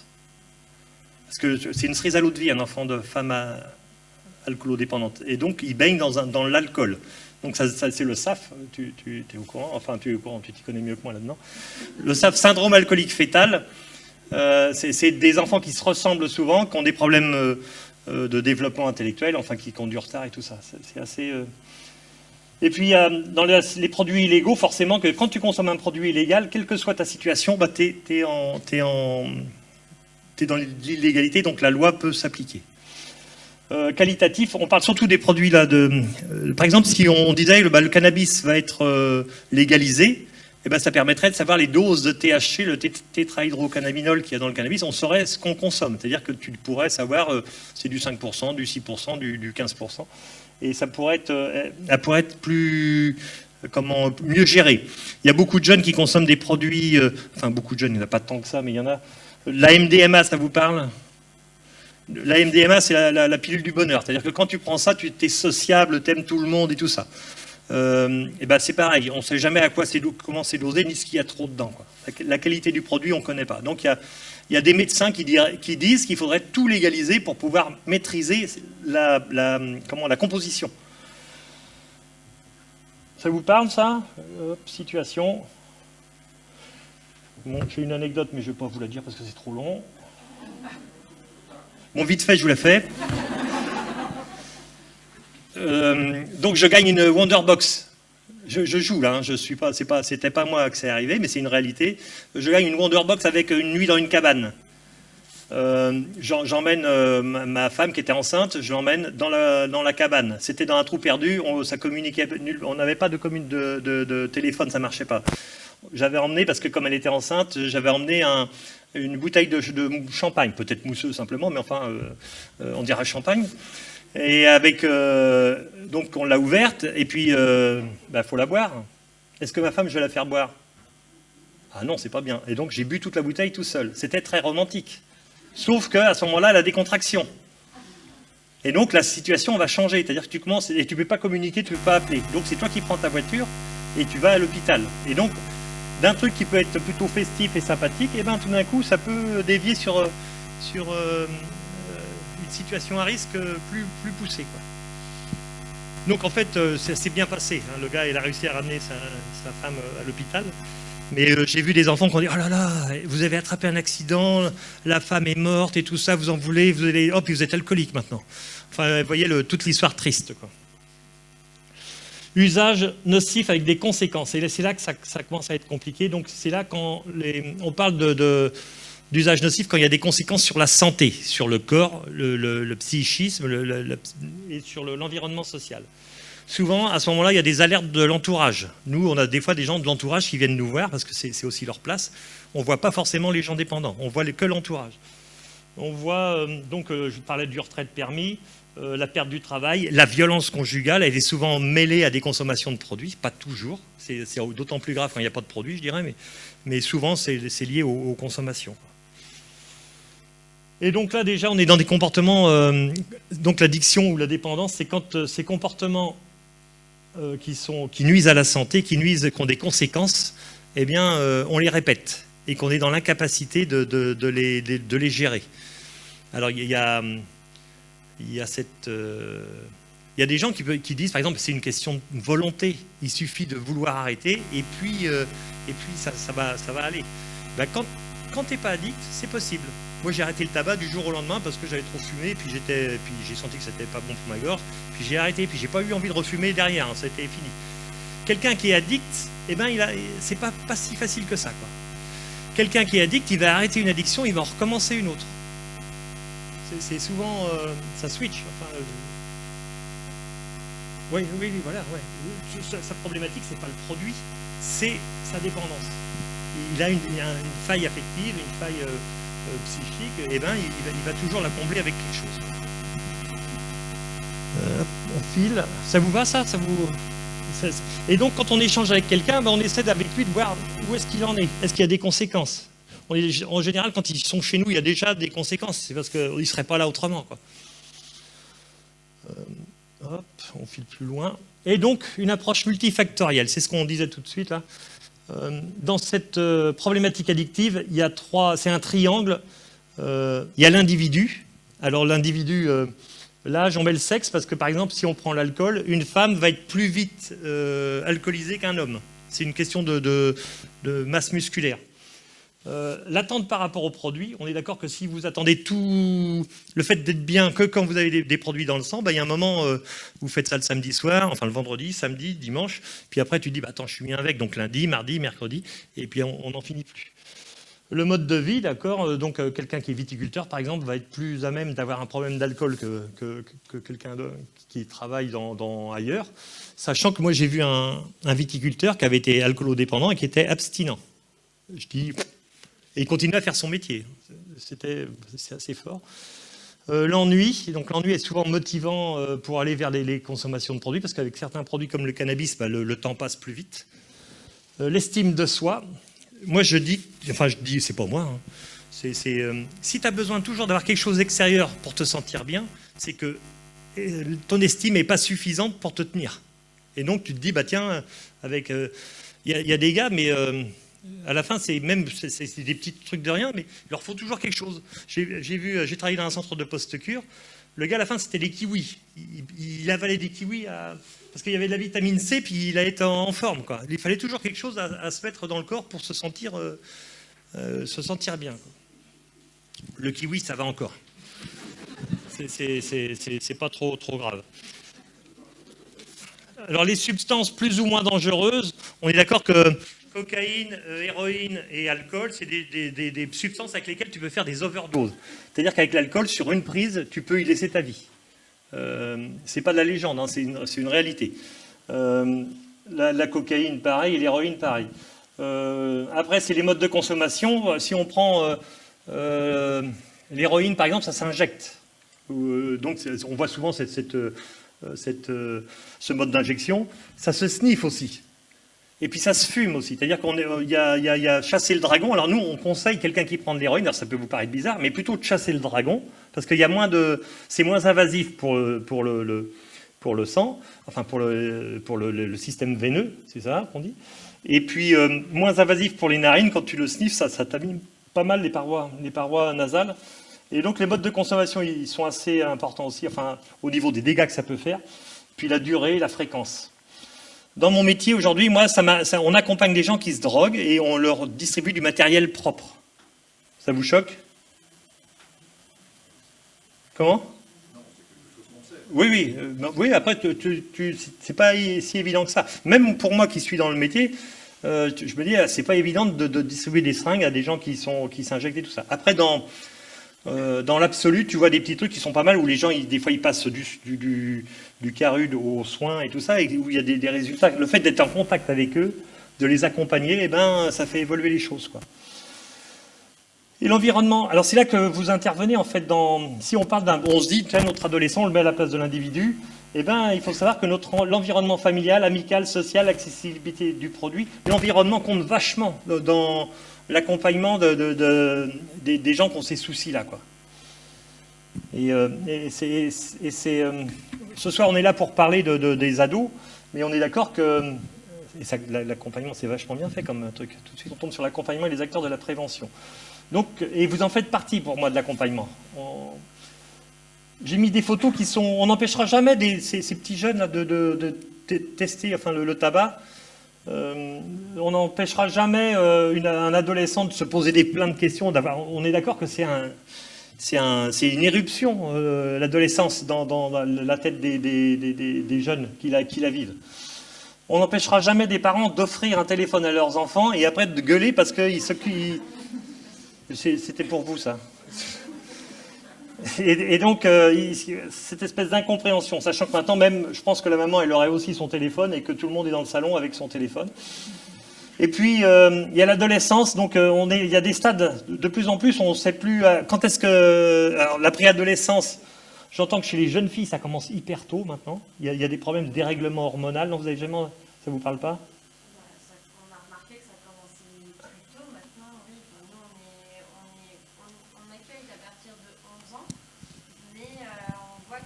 À 10 ans, déjà, ils aimeraient bien, enfin, ils sont déjà dans ces préoccupations, en fait. Mais bon, on est obligé de se positionner, de cadrer aussi. Mais oui, on on observe de plus en plus une accélération, une précocité par rapport à ça. Ouais. Mais on sait quand ça commence, mais on ne sait pas quand est-ce que ça se termine. Et quand est-ce que ça s'arrête, l'adolescence? Ça, c'est intéressant, quoi. Ouais. Alors peut-être quand on oublie qu'on a été adolescent. Moi, j'avais un de mes profs de Rennes là, qui me disait qu'on devient autonome, un homme, une femme devient autonome quand il fait sa lessive, il gère sa lessive lui-même. Et donc, alors déjà, il y a beaucoup d'hommes qui ne sont pas autonomes ici. Et moi le premier. Hein. Mais c'était surtout pour expliquer, par exemple, il y a des jeunes ils peuvent être ingénieurs, avoir leur appartement et tout ça, et quand ils ramènent leur linge tous les samedis à la maison, eh ben, ils ont encore une partie de lien avec la maman qui fait qu'ils ne sont pas tout à fait autonomes. Après, c'est des images, mais c'est des signes qui sont aussi assez clairs. Donc l'accompagnement et les acteurs de la prévention, eh ben, c'est... Vas-y. C'est un peu... hop, alors on y va. Et le pôle santé. Est-ce que vous voulez vous en parler? Comment vous accompagnez ici?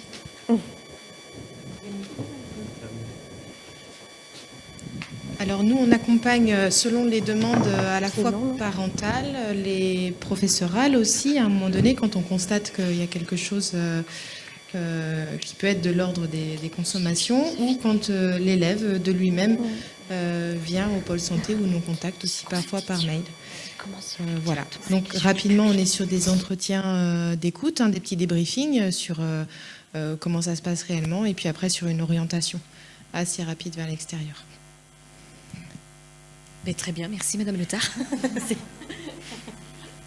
Donc le pôle santé, c'est un premier... Moi je trouve que vous êtes les premiers, en première ligne oui. Par rapport aux ados. Enfin, c'est elles qui sont au contact des élèves. Alors vous êtes aussi en première ligne, faut le savoir. Hein. Mais c'est vraiment... Après, en lien avec les adultes de l'établissement, mais le pôle santé, le jeune après va aussi voir l'adulte en qui il a confiance. Donc ça peut être un prof, un éducateur, et le pôle santé effectivement. Mais oui, on essaye d'être en lien, oui, pour pouvoir après orienter assez rapidement. Je t'ai coupé. Non, pas du tout. Non, mais nous, dans moi, je suis un peu plutôt en deuxième ligne, et l'intérêt à nous, c'est notre intérêt à nous, c'est de vous former. Enfin, on a eu déjà des relations, et puis on a déjà fait des formations, mais c'est vraiment de se dire qu'à un moment, comme ce qu'on vit ce soir, là, où je vois des parents, je vois très peu de parents. On est d'accord que je pense pas que tous vos enfants aient des problèmes. Je vois que des parents qui viennent avec des enfants qui ont des problèmes, tu vois. Et donc moi j'aimerais bien rencontrer tous les parents et puis l'échanger là-dedans. Mais c'est vrai, des fois on a l'impression qu'il y a que des adolescents à problème, alors qu'il faut savoir qu'il y a quand même... moi dans les chiffres que j'ai, une génération d'enfants, c'est 800 000 enfants. Sur les 800 000, il y en a 85% qui vont bien, il y en a 10% qui vont moins bien, et il y en a 5% qui vont mal. 5% qui vont mal, ça fait 40 000 enfants quand même, ça rigole pas. Et 40 000 enfants sur toutes les années d'une génération, ça fait beaucoup de gens. Mais la plupart des ados vont bien, quoi. Enfin, à toi.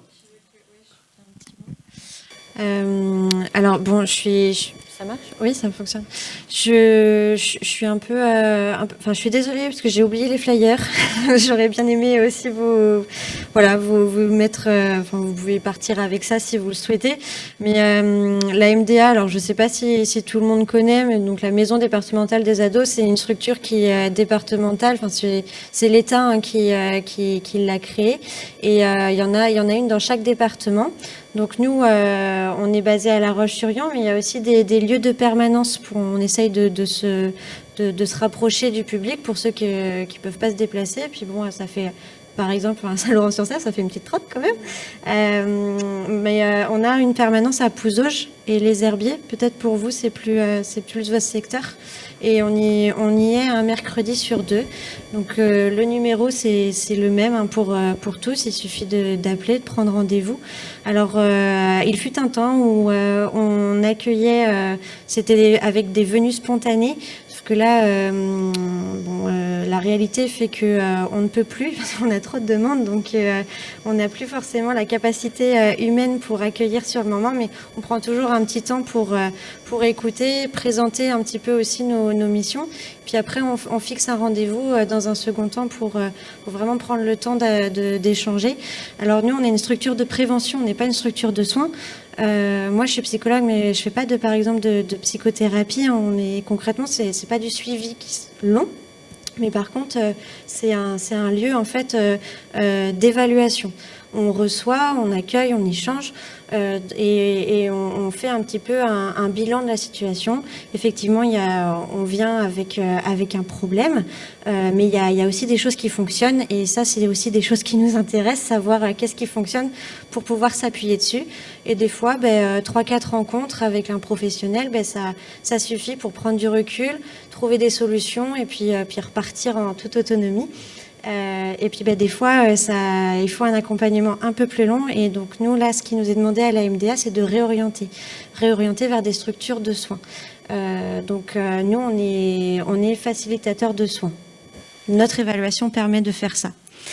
Et donc, oui, on est une équipe pluridisciplinaire. Donc, il y a des psychologues, mais il y a aussi des éducateurs spécialisés. Il y a aussi des infirmières. Il y a aussi assistantes sociales. Il y a un animateur jeunesse qui est également ce qu'on appelle promeneur du net, c'est-à-dire qu'il est présent sur les réseaux sociaux. Les jeunes, il est identifié et les jeunes peuvent prendre contact avec lui.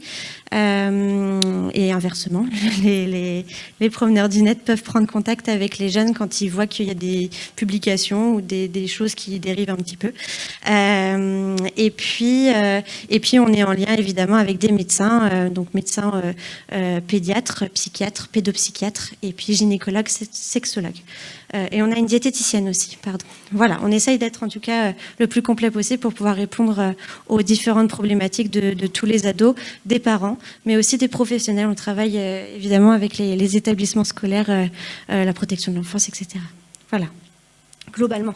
Il y a des MDA dans tous les départements. Oui, c'est tous les départements. Enfin voilà, on se réunit, on travaille avec les MDA Pays de la Loire, mais aussi là la semaine dernière, il y avait le congrès pour les MDA nationales. Donc on essaye d'être en lien les uns les autres pour savoir un peu qu'est-ce qui se passe et qu'est-ce qu'on peut faire pour accompagner nos jeunes. Voilà. Donc après, moi j'ai mis une diapo qu'on utilise pour présenter ALIA. ALIA, c'est un XAPA. Les XAPA, là, ce que vous voyez, Centre de soins d'accompagnement et de prévention d'addictologie, il y en a dans tous les départements de France. En Vendée, il y en a deux XAPA. Moi, je suis ici ce soir parce qu'ils m'ont autorisé à venir. Mais parce que aussi on est sur un territoire proche. Moi, je suis à Cholet, on se connaît avec les filles. On voit pas mal de jeunes quand même qui viennent de ce coin de Vendée. On a aussi les Deux-Sèvres et tout ça. Et donc, territorialement, c'est pas complètement fou que je sois là ce soir. Mais d'un point de vue, normalement, ça devrait être les XAPA de Vendée. Dans les XAPA de Vendée, il y a aussi des consultations jeunes consommateurs. Donc ça, c'est moi, avec une collègue qui faisons ça à Cholet. On considère que les jeunes consommateurs, ils sont pas addicts. Ceux qu'ils sont, c'est quelque chose ça veut dire qu'ils auraient consommé plutôt enfant déjà, c'est-à-dire commencer à fumer à 10 ans et tout ça, ce qui peut arriver. Mais quand on les rencontre, nous, c'est des fois des parents qui sont affolés parce qu'ils ont fumé du cannabis, des fois ils sont affolés parce qu'il a bu de l'alcool, et maintenant de plus en plus affolés parce qu'ils utilisent le téléphone, les écrans, et que ça va pas, quoi. Et que nous, on renvoie un peu à un moment, c'est pas parce qu'ils ont un téléphone qu'il n'y a pas des règles à mettre et de l'éducation à apporter, quoi. Ça vous parle, ça, ou pas?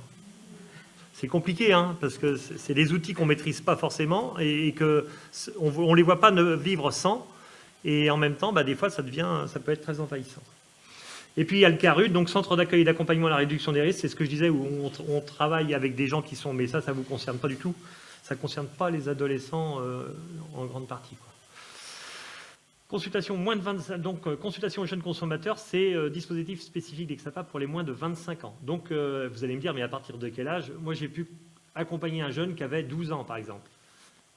Après, dans une situation où dans son environnement, il y avait des dealers et que le gamin, il avait tapé dans le tas de cannabis et qu'il faisait des bad trips. Et que même en arrêtant le cannabis, le bad trip, il était toujours là, quoi. Et c'était compliqué pour lui. Donc, consultation jeunes consommateurs, il y en a, je crois que j'ai les adresses après de Vendée. Donc, on va les voir. Je ne sais pas, là, j'ai un problème, je ne sais pas où il faut que j'oriente mon truc, ça c'est là-bas. Donc il y a le principe d'accueil, c'est le principe d'accueil dans tous les XAPA. Donc volontariat, confidentialité, non payant, c'est pas gratuit, c'est vous qui payez avec vos cotisations, c'est la sécurité sociale qui finance. Équipe pluridisciplinaire, et on fait des accueils individuels ou familiaux. On peut accueillir des familles aussi. Et donc notre métier, c'est l'accueil, l'information, l'évaluation, l'orientation et l'accompagnement vers le soin. C'est un peu le même principe qu'à la MDA. Ouais, c'est de la prévention. Le hall d'entrée, l'accueil, enfin c'est ça. Après, c'est du tout, enfin on prend tout le monde, c'est ça, pas de jugement. Et après, on oriente. Ouais, on oriente. Et donc, Addiction France, ça c'est à Chaland. C'est anciennement, je ne sais pas si vous connaissiez l'AMPA avant, ça ne vous parle pas? Donc ils ont changé de nom, ils sont devenus Addiction France. Ça, c'est une des associations, un XAPA de Vendée, et l'autre XAPA de Vendée, EVA CJC La Métairie, La Roche-sur-Yon. Aujourd'hui, EVA a changé de nom aussi, il s'appelle Opélia Vendée. Je devais avoir les... Je suis pas... Non, mais ils ne m'ont rien envoyé, en fait. Et donc, ça, c'est des adresses. C'est vraiment... ça peut être de l'information pour vous. Vous pouvez y aller en tant que parent sans vos enfants. Vos ados peuvent y aller sans vous. Évidemment, à partir du moment où il y a du soin qui est engagé, on vous appelle, quoi. On appelle les parents. C'est assez sectorisé, enfin la psychiatrie aussi. Moi j'ai vu il n'y a pas très longtemps, alors c'était à la CJC, un jeune qui exprimait vraiment une espèce de il exprimait, enfin c'est difficile à exprimer ce qu'il exprimait, c'est-à-dire qu'à l'intérieurement on sentait qu'il en bavait. Et ses parents, eux, ils nous l'amenaient en disant bah, il regarde beaucoup les écrans, il va mal à cause des écrans, quoi. Et nous, on s'est dit bah non, c'est plus grave que ça. On leur avait déjà dit que c'était plus grave que ça. Enfin, pas nous, d'autres peut-être la MDA, j'en sais rien. En tout cas, on l'oriente vers Cholet, parce que c'est notre secteur à nous. Et comme ils étaient de Vendée, mais il était viré de Cholet. Je dis viré parce que moi, c'était un peu ça. Et il est reparti à La Roche-sur-Yon, où il a été bien accueilli, par contre. Et donc, on n'est pas des urgences non plus. À un moment, quand les enfants vont mal, ben, on les oriente dans des choses qui sont faites pour ça, quoi. Les urgences, c'est fait pour les... C'est bon. On me fait voir que l'heure, c'est fini, là. Donc, hop. Voilà. Est-ce qu'il y a encore une autre derrière ou pas? Les questions? C'est bon. Question s'il y a besoin. Est-ce que... Alors, les gens peuvent poser des questions, c'est ça? Non? Est-ce que vous avez des questions? J'ai plus de micro, j'ai plus rien.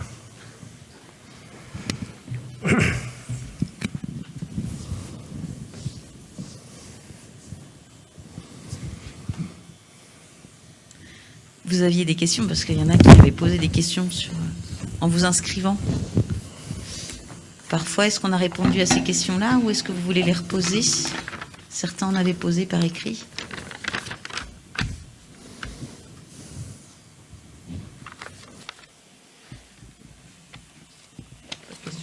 Vous aviez évoqué des thèmes un peu, c'est comment se positionner en tant qu'adulte. On a vu ça, cette question,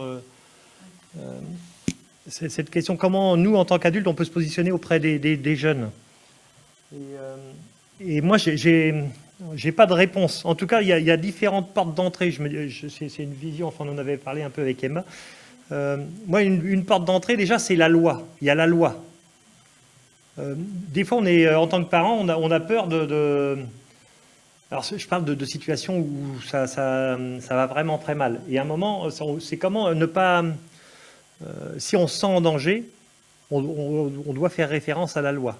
Si on est en incapacité, parce qu'il y a des ados qui sont en très grande difficulté, qui peuvent être agressifs, on vit ça. Moi, je dis, mais jusqu'où vous voulez aller, quoi. Tu vois. Et donc la loi, c'est la première chose. Enfin, c'est la dernière chose à mettre pour moi, en tant qu'éducateur, à mettre en branle. Mais il faut avoir ça derrière, dans la tête. Si tu veux, vas-y. Allô? Oui. Oui, alors oui, le rappel à la loi, je trouve que c'est toujours important. Alors ça veut pas dire qu'on interdit ou quoi, mais c'est moi il y a des jeunes dans mes consultations font preuve d'honnêteté et que j'apprécie. Donc quand on me dit je consomme ne serait-ce un mineur qui consomme du tabac, aujourd'hui c'est illégal parce que c'est interdit aux mineurs. Là moi je dis mon rôle, c'est de te rappeler que c'est interdit. Mais je viens pas pour le juger, je viens pas pour le casser ou lui dire que faut absolument qu'il arrête et c'est pas possible. Si je fais ça, le jeune va pas se sentir en confiance, il va pas se sentir écouté, entendu, et donc il va se fermer et je vais perdre ce lien. Et je pense que en tant que parent, c'est aussi cette posture-là qui est aussi à essayer d'adopter la posture de non-jugement et votre questionnaire met vraiment ça en valeur. C'est les jeunes aimeraient peut-être partager ces choses-là, pouvoir en discuter avec vous, mais il y a cette peur de jugement, il y a cette peur de ils savent qu'ils font des choses qui sont pas forcément acceptées, mais voilà, de se dire si je prends le risque d'être honnête et donc de montrer que je fais pas les choses bien, montrez aussi vous que vous pouvez entendre et que justement il est en sécurité et que vous le soutenez, vous êtes là pour lui et on en parle tranquillement. Voilà, c'est un peu, ça me semble important aussi de donner cette notion-là. Ouais. Moi, il y avait un autre, j'avais écrit, pour avoir l'air intelligent. Et donc, il y a un autre cadre. Moi, je travaille dans la prévention. Et la prévention, souvent, quand on nous appelle pour faire la prévention, quand les parents nous appellent pour s'occuper de leurs enfants, ils nous disent qu'il faut vous occuper de lui. Eh bien, moi, de plus en plus, cette vision-là, elle est trop rétrécie. C'est un moment, on fait, nous, partie, moi, je me considère, comme vous, de l'environnement de ces jeunes. Et à un moment, c'est comment nous, en tant que communauté d'adultes, on se forme, on échange sur nos représentations avec les autres pour essayer d'avoir quelque chose qui soit cohérent ou une espèce de cohésion un peu d'adultes. Dans beaucoup de situations, s'il n'y a pas de cohésion au niveau des adultes, les enfants ils vont s'infiltrer dans les failles et puis ils vont bien profiter, quoi. Et donc, alors quand je dis cohésion, c'est pas d'être en opposition, mais c'est à minima de comprendre, d'avoir une vision plutôt, moi je dis, positive de l'ado. J'ai vu des classes de gamins où il y avait un gamin qui disait « moi je suis bête ». Je dis non, t'es pas bête. Si, je suis bête. Parce qu'on lui avait dit, t'es un ado, t'es bête, quoi. Et il défendait cette image-là, quoi. Et il n'y a rien de plus. Il va être bête, hein. Si vous voulez que si on envoie l'image. Il va répondre à la demande. Attentes, hein. Et donc, il y a cette vision un peu globale de la communauté adulte qui doit se former. Moi, de plus en plus, quand je vais dans un lycée ou dans un collège, ce que je veux voir, c'est les profs. Quelle vision ils ont des ados, quelle vision ils ont des enfants, comment ils en parlent entre eux. Enfin, ça me paraît hyper important. Et puis le troisième volet, c'est nous, en tant que parents, quand on est parents. Parce que c'est pas simple d'être parent, c'est pas un métier qui s'apprend. On en parlait tout à l'heure, c'est un métier qui dure pas si longtemps que ça. Alors, peut-être que vous êtes en plein dedans et que vous trouvez que ça dure depuis trop longtemps. Moi qui ai des enfants de plus de 20 ans maintenant, je me dis, dis donc, ça passait à une vitesse folle et on les a pas trop vus grandir en fait. Et donc c'est toujours garder le lien avec nos enfants, avec nos ados. Même s'ils sont chiants comme la pluie, c'est garder le lien. Alors des fois le lien pour certaines familles, il est vraiment des fois très ténu, très petit, mais il faut toujours garder, quoi. Il n'y a rien de pire que la rupture. La rupture ou... Non, si, il y a pire que la rupture, je pense que c'est l'indifférence. L'indifférence, ouais. Oui. Un enfant qui a eu à manger, un toit, un lit et tout ça, mais qui n'a pas eu qui a été dans l'indifférence, c'est pire que la violence, l'indifférence. C'est une forme de violence. Ouais. Aujourd'hui, ça va être vu comme... c'est un objet de signalement d'un enfant. Ça s'appelle la négligence. Un enfant qui fait preuve de négligence, ça se signale auprès des cellules de recueil d'informations préoccupantes et après on rentre dans la protection de l'enfance. Oui. Là. Mais oui, la négligence, l'indifférence, ça peut être très destructeur et parfois c'est justement donc tout les consommations, les passages à l'acte, enfin les mises en danger, etc. Ça, faut le voir comme des symptômes de quelque chose qui est beaucoup plus profond. Et souvent, des fois, ça vient parler de ça, de regarde-moi, fais attention à moi. Ok, je grandis, je te fais croire que j'ai plus besoin de toi, mais en fait, j'ai besoin de toi. Donc ça, c'est tout l'enjeu de l'adolescence et la complexité de la relation parent-ado à ce moment-là. Parce que les parents, oui, il faut tenir ce sale rôle-là qui est très ingrat. Mais c'est important. L'adolescence, c'est ça, c'est tester la qualité du lien. Est-ce que là, si je pousse, est-ce qu'il va continuer à m'aimer ? C'est ça qui vient vérifier. Et plus vous lui direz, je suis là, et ok, enfin je cautionne pas. Enfin après ça c'est à vous avec votre éducation, mais dans tous les cas vous êtes là, vous l'accompagnez et vous discutez avec lui, vous maintenez le lien. Et plus il sera en sécurité et lui il arrivera à prendre confiance pour pouvoir après se séparer et prendre sa place dans le monde en fait. Mais oui, il n'y a pas de recette miracle, il n'y a pas de baguette magique. Je suis désolée. J'étais en train de dire, on n'est pas des magiciens. Non, oui, moi, c'est une des choses que je dis dans mes entretiens. Pardon, je n'ai pas de solution toute faite. Les solutions sont en chacun de vous. Nous, notre travail de professionnel et d'accompagnant des familles et des jeunes, c'est de vous aider à les trouver, à les confectionner, à les créer en fonction de vous, de votre situation, parce que chaque situation est différente, chaque être humain est unique, et ce qui peut marcher pour quelqu'un ne marchera pas forcément pour un autre. Donc on ne peut pas arriver en disant hop, faites ça, et puis bonne chance. C'est pas du tout le cas. Donc oui, c'est un travail de tous les jours, un travail de longue haleine, mais un travail que tout le monde peut le faire. Et puis votre présence ici, je pense, est vraiment comment dire, représentative. Merci. Il est 22h, mon cerveau est déconnecté. Est-ce que avec là toutes ces petites choses en plus, est-ce qu'il y a des questions qui vous êtes venues ou pas forcément? On a répondu à tout et on est fort. Ouais.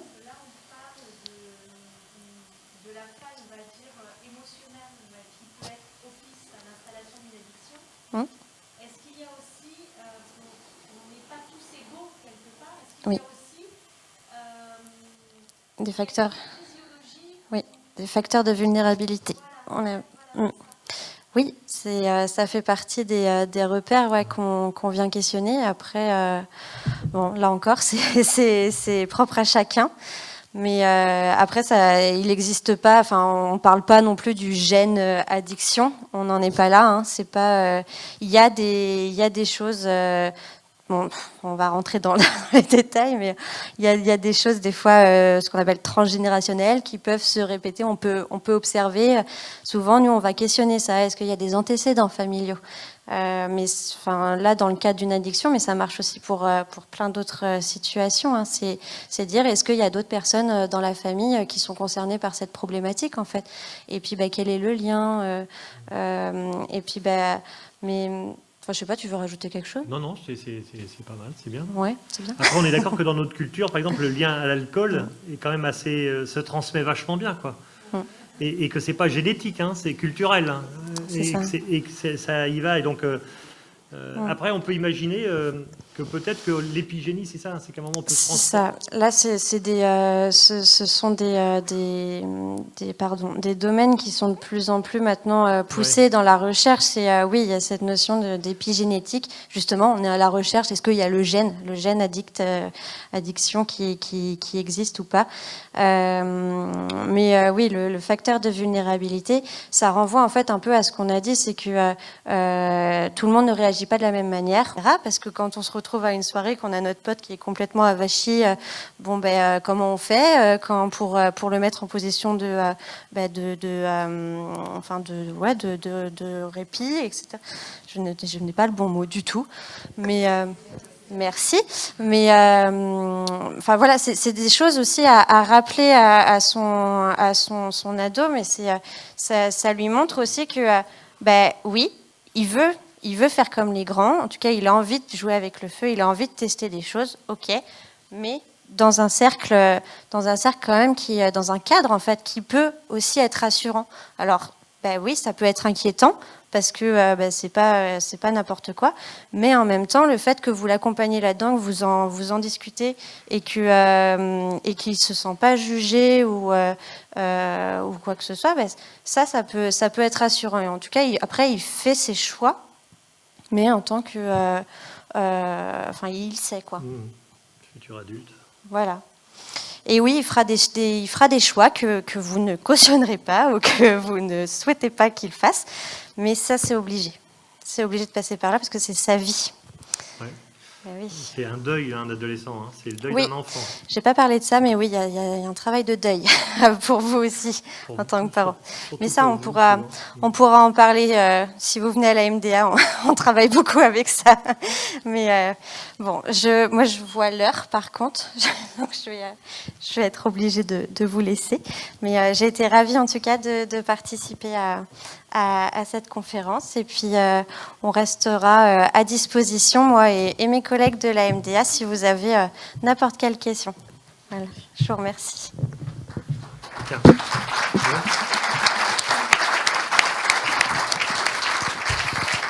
Merci beaucoup. C'était vraiment un très très bel échange. Merci Emma Rochard. Merci beaucoup Jean-Pierre Huchon. Merci Morgane Citeau. Merci Angélique Letard. Merci aussi à notre petite équipe qui a beaucoup donné d'énergie pour animer. Bravo. Ouais, c'est rare que autant de parents s'investissent. Merci. Et merci à tous pour votre attention. Merci pour votre participation aux petits œufs Kinder. C'était quand même une prise de risque. Elles ont résisté quand même. Elles ont résisté, c'est vrai. On espère sincèrement que vous avez pu trouver des clés, vous avez pu puiser vraiment ce qui vous convenait dans l'expérience de nos intervenants et que vous repartez vraiment avec des outils pour échanger avec vos jeunes, pour pouvoir aborder justement ces thèmes un petit peu sensibles, un petit peu face auxquels on est un petit peu démunis avec nos jeunes. Alors l'ensemble des coordonnées des centres d'aide et de soutien, ainsi que la vidéo, seront sur le site de l'appel. Et vous avez autrement des flyers à votre disposition, vous pouvez vous servir. Donc on vous remercie encore, on vous souhaite une bonne soirée, un bon retour chez vous, puis une belle fin d'année 2021. Sans abus.